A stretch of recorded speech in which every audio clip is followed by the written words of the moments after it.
acting all high and mighty over a mere $3,000. Ever since our marriage, I've single-handedly been paying a monthly mortgage of $3,000.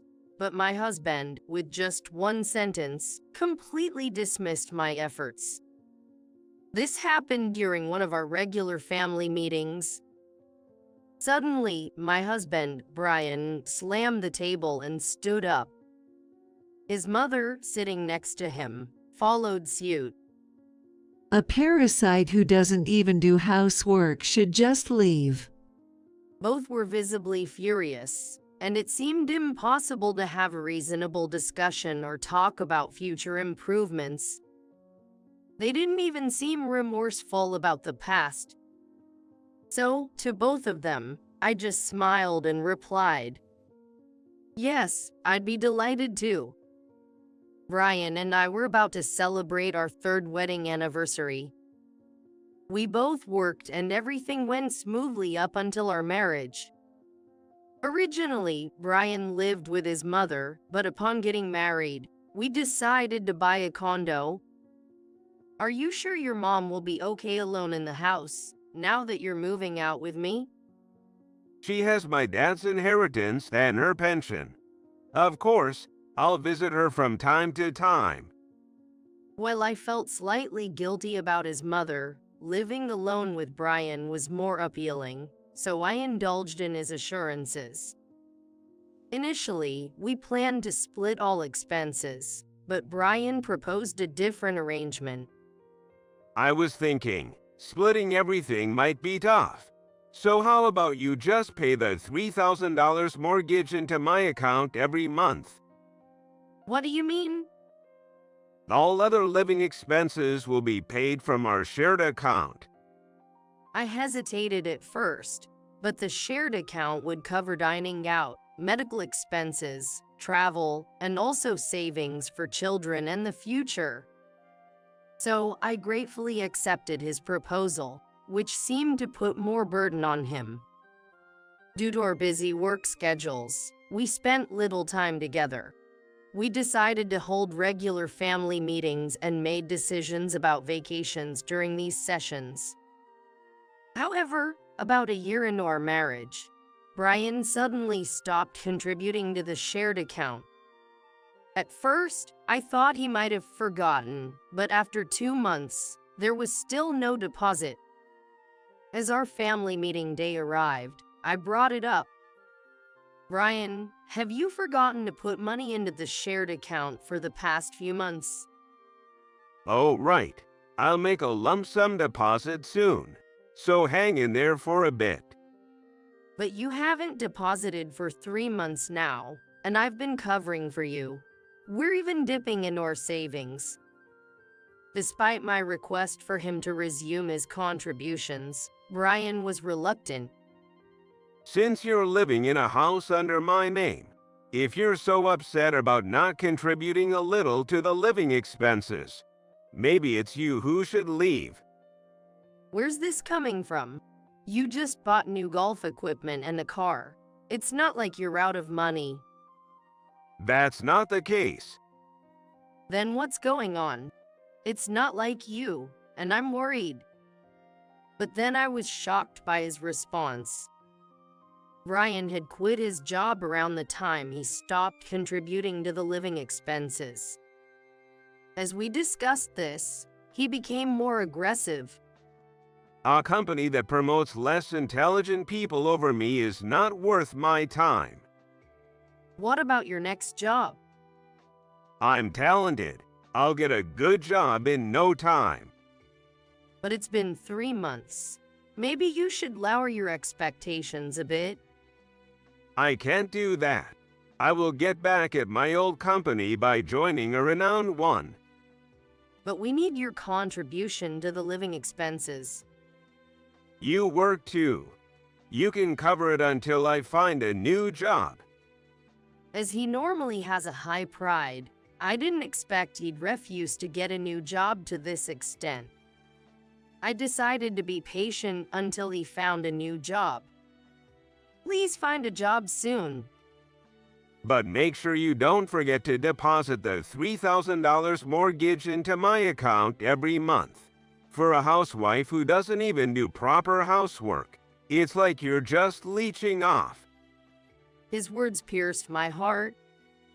I realized for the first time that he could hurt someone without any guilt.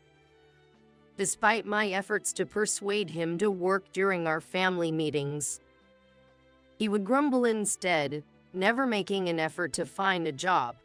There are no good companies. None of them suit me, he'd say. Recently, after a hard day's work, he said an unbelievable statement. Since I'm letting you live in my house, and you're working, maybe it's not a problem if I don't work and you cover the living expenses. He said that laughingly, but his eyes didn't seem to be joking. A year passed without Brian finding a job. When I came home, I found the hallway stacked with boxes. Panicked, I asked Brian, who had been cooped up at home, what was going on.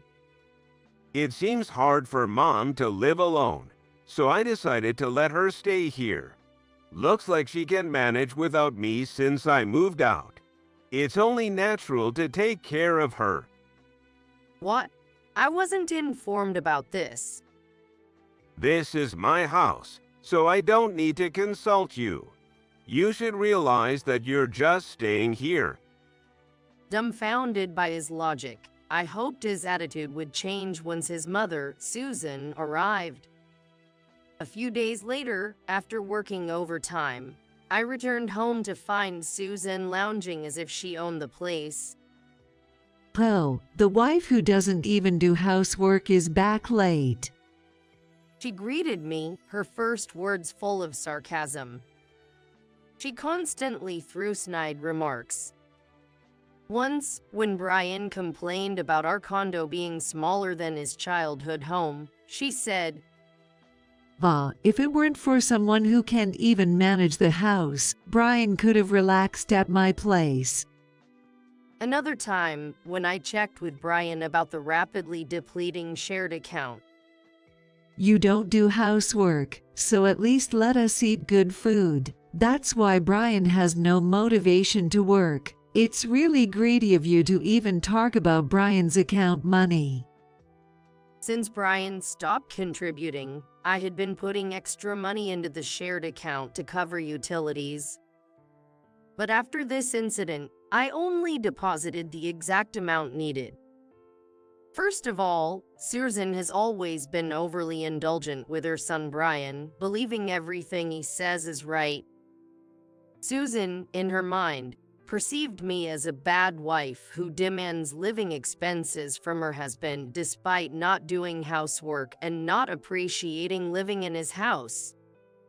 Brian still didn't find a job even after Susan moved in. Instead, they often went out, spending more money and even taking loans after I reduced my contributions. Susan acted as if she was doing housework, but in reality, she relied on a cleaning robot and only washed clothes for herself and Brian, not even the towels. Meals were usually takeout or pre-made. 3 months passed. I kept paying both the living expenses and the mortgage. Finally reaching my limit with Brian and Susan, the day of our family meeting arrived. I started by distributing a document I had prepared.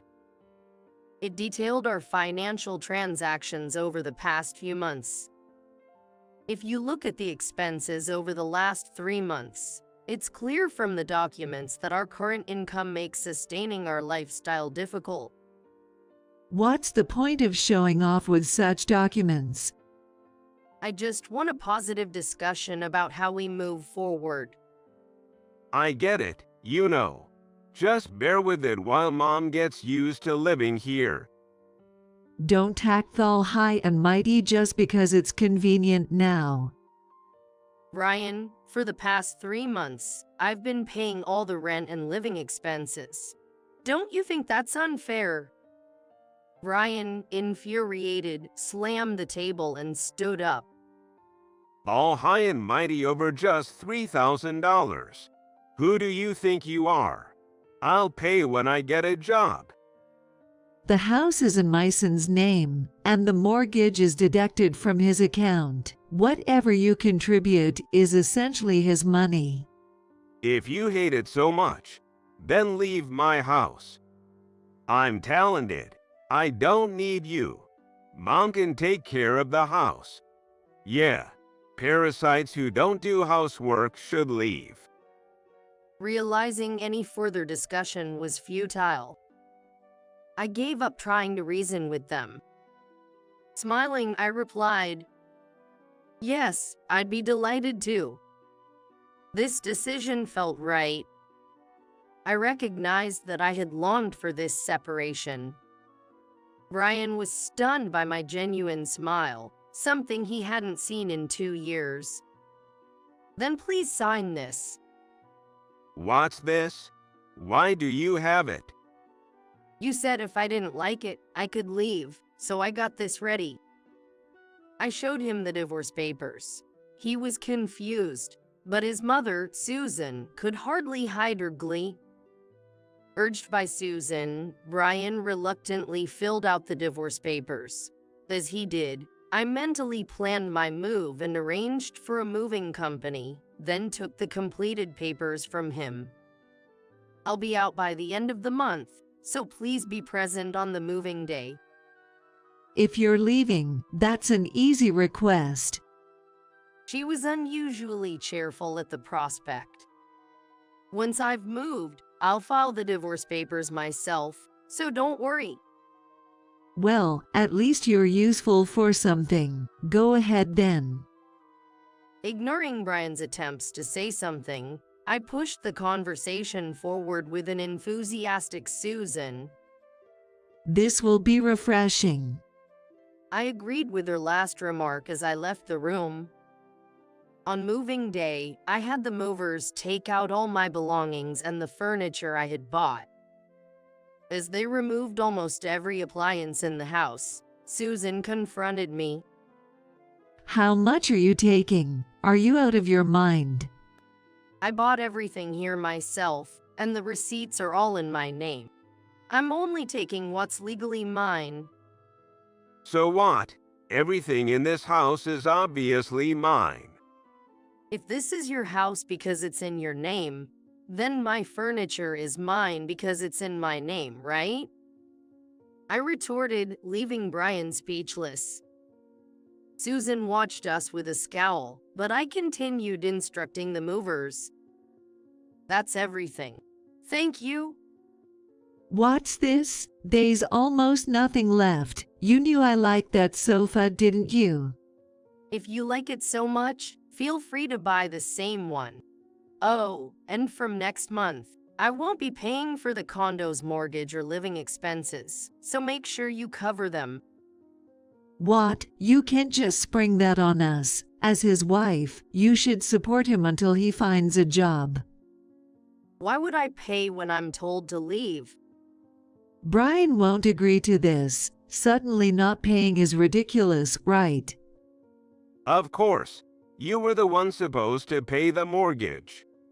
"You broke the promise to contribute to the living expenses first. Why should I keep mine?" You just bought a new car, and now you're saying you can't pay? Don't you think about others at all? Yes, leaving the house like this, you should at least pay. Do you realize what you're saying? Aren't you embarrassed to be yelling like this in front of the movers? Realizing they were the only ones raising their voices, they sheepishly toned down. But suddenly not paying is tough. Can't you cover just a few more months? "I've been paying the living expenses for over a year now. How many more few months are you planning? You'll have to manage on your own." Don't be so cold. We're still married. Why leave? Let's live together like before. I'll do the housework. It's easier with me here, right? "You barely did any housework. Meals were takeout, and I took out the trash, remember? And we won't be married much longer. Don't worry. Look, You were so happy to have him sign this. I showed them the divorce papers with a smile. Leaving the two speechless, I left the house. After the divorce, true to my word, I stopped paying the mortgage. The account was maxed out due to Brian's car purchase, leading to a default on the mortgage. Despite receiving notices, Brian ignored them, continuing to default. Eventually, a lump sum payment was required, but neither Brian nor Susan could manage it. If they had consulted the bank after the initial default, they might have been able to keep the house, but pride got in the way. In the end, the house was seized, and both Brian and Susan ended up with debt and a bad credit rating. Brian's hope of landing a job at an elite company didn't pan out. Now, he's doing low-paying physical labor to pay off his debts. Susan, relying on her pension, had to start an unfamiliar part-time job, but it seems she's being ridiculed by younger colleagues for not being able to do much. Despite this, their debt repayment was precarious, and my ex-husband Brian came asking if he could borrow just $1,000. His previously arrogant demeanor had vanished, replaced by a nervous one.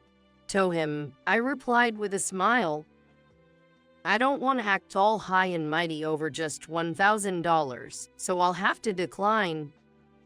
And with that, I decisively cut ties with both of them. Returning to living alone, I've been feeling less stressed, and recently I've been complimented at work for being more upbeat. Thanks to my softer demeanor, I was even invited to a dinner by a popular boss, just the two of us. It looks like I'm ready to take a new step forward, both personally and professionally.